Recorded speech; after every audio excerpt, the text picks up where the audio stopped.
route from Belfast across to Glasgow, to Manchester and through the Midlands to London and out to Essex, which we've called Line 18. Almost half the British public live along this line. In this report, Sky's arts and entertainment correspondent Lucy Cotter has been looking at the fierce opposition facing the government over proposed changes to the Gender Recognition Act. The transgender community wants to simplify the process of transitioning, including the right to self-identify in a preferred gender rather than face an extensive assessment. But hardline feminists claim it's ludicrous, potentially dangerous, and an attack on women's rights.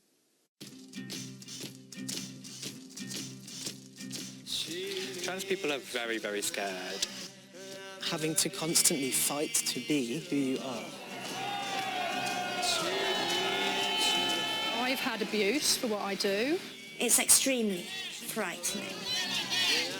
Gender has become a battleground. A man who's telling me that he's a woman and that if I don't accept that, I'm a Nazi. An issue so toxic, violence has erupted. These radical feminists, they'd lost the plot. Trans women are, by definition, male. We know that 80% have penises. It feels very violent. Back off. It's not your fight. It's the fight for the right to be a woman.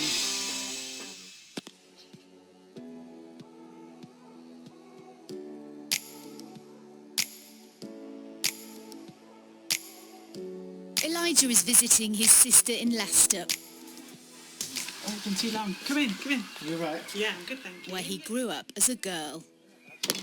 I just have memories of you in your football kit in the back garden. Yeah. Playing football and rolling around with your best friend playing army. And then I went as David Beckham to the Millennium New Year's party. Now working as an actor, Elijah's showreel showcases not only his talent, but mirrors some of his own personal experiences. You started to change the actual physical makeup of your body, didn't you? Yeah. Started going to the gym more. Yeah. To be able to build your muscles around your shoulders and give you that more masculine curve around your neck. Elijah finally transitioned at the age of 24. Even when you did come out, it was quite glaringly obvious.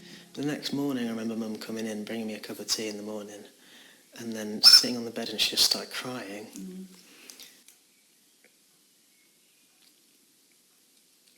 She said it's just been so hard already and we don't want it to be harder. And I remember just being like, but this is better. Yeah. This is good, you know. You're right. Although Elijah lives as a man, he hasn't applied to legally change his gender. This is possible under the 2004 Gender Recognition Act, but only after a series of tests have been passed, described by many as onerous and humiliating. It's estimated there are up to 500,000 transgender people in the UK.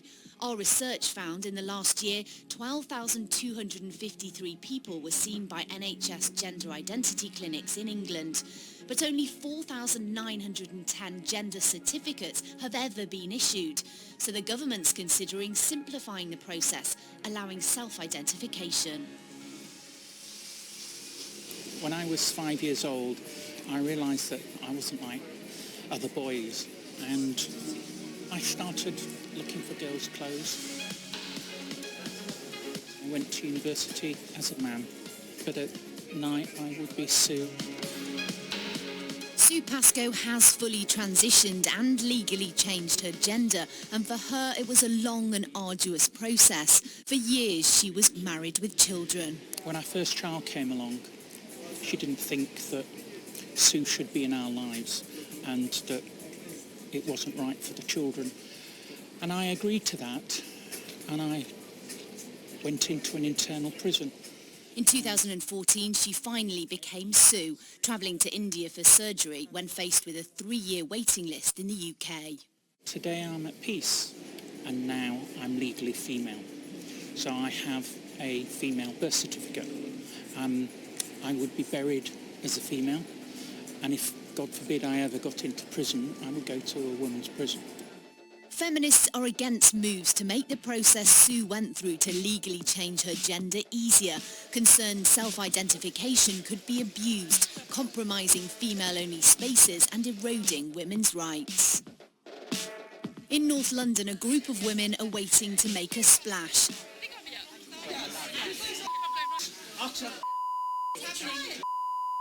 Posing as men to invade the male-only pool. Female swimming pond there, male swimming pond here. That's the way it has always been. They believe the idea of self-identification, the ability to tick a box to be seen as a woman in the eyes of the law, is ludicrous. OK, just so you know, you're breaking the bylaw.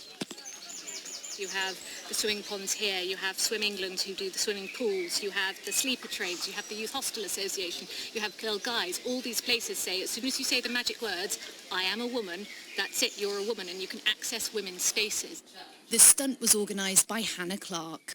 We protest about bathrooms and we protest about changing rooms, but those aren't the big deals, are there? It's places where women are vulnerable that are a big problem. So prisons and hospital wards and refuges are a massive issue. It's been in the news, hasn't it? Ian Huntley could get a gender recognition certificate and get a new birth certificate, become, to all intents and purposes, a woman and be housed in the female prison estate.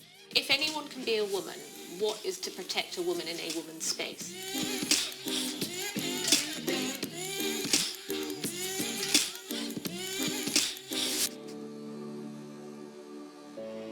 It actually feels quite painful to have a group of people who are campaigning against your participation in everyday life. We went to Manchester to meet Jess Bradley.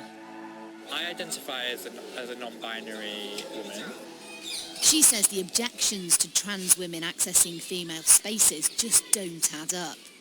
Trans people disproportionately face domestic violence and sexual assault. We need access to services. We've had the Equality Act for the last 8 years, and that's actually the act that allows trans women to enter women's spaces. It's a long time for these abuses to take place, but they haven't. The evidence isn't there. It wasn't easy finding Jess. Most trans people we approached were reluctant to go on camera, some scared of repercussions, others refusing to appear on a programme alongside the feminists. Trans people are very, very scared of talking publicly about trans issues. Like, I know that simply by doing this piece of media that I will be hounded on social media. It's actually a really hostile time for trans people. One of the things about the Gender Recognition Act debate and consultation is that it's kind of given licence to anti-trans activists to kind of spark a public debate about trans identities and trans people in a way that has felt very violent. And there's hostility on both sides. These are trans activists protesting outside a feminist meeting. They're shouting TERF. It stands for Trans Exclusionary Radical Feminists. Across the country, clashes are erupting between the two groups. So many problems in the past when we've announced venues ahead of time, where trans rights activists have phoned the venue over and over again asking them to no platform us because they consider us a hate group. Hannah is at a meeting of women who feel they've been excluded from the discussion about changes to the Gender Recognition Act. One woman told us how she'd been attacked by a trans activist at another meeting who was later found guilty of assault. I'm still angry about the assault and angry about the trial. My anger could lift a bus. In fact, I understand that gender dysphoria is a very, very serious and upsetting thing, but they cannot actually be women. The most they can be is what we call trans women. Or pro-lesbian position.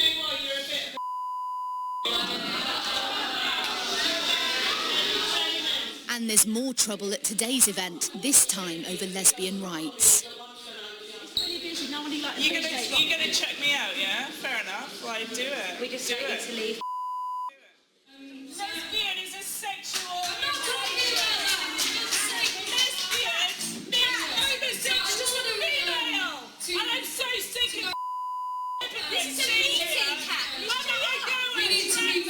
Do you think that there is a lot of transphobia going around this evening?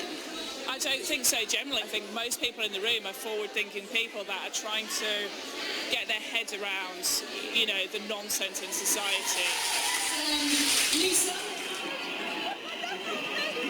And at this year's London Pride, protesters also disrupted the parade, claiming the trans movement is anti-lesbian.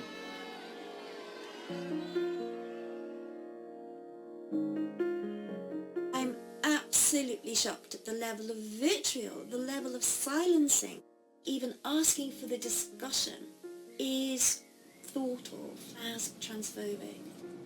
Dr. Heather Brunskill-Evans wrote a book on trans children. She's on her way to speak at an event where again she's met by opposition.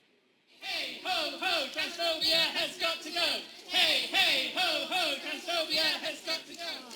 And trans men? What about Trans men are there.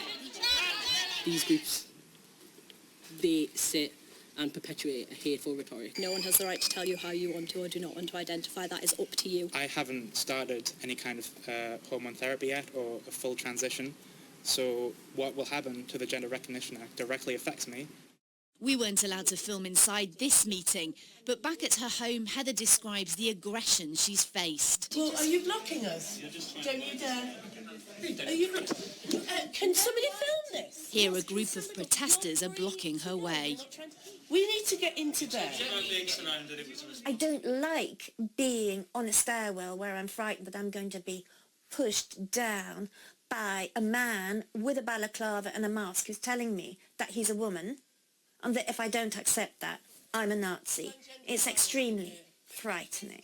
It should be possible to have a discussion where there are a range of different people with a range of different truths who can enter into a dialogue about this. But what does the public think? According to the British Social Attitudes Survey, people seem to be pretty liberal, with 84% claiming not to be prejudiced at all against transgender people. And when asked if most people who are transgender go through the process because of a superficial or temporary need, only 12% of women agreed and 18% of men. 72% of women said they were comfortable or very comfortable with a transgender woman using a female public toilet, with 65% of men saying they were comfortable or very comfortable.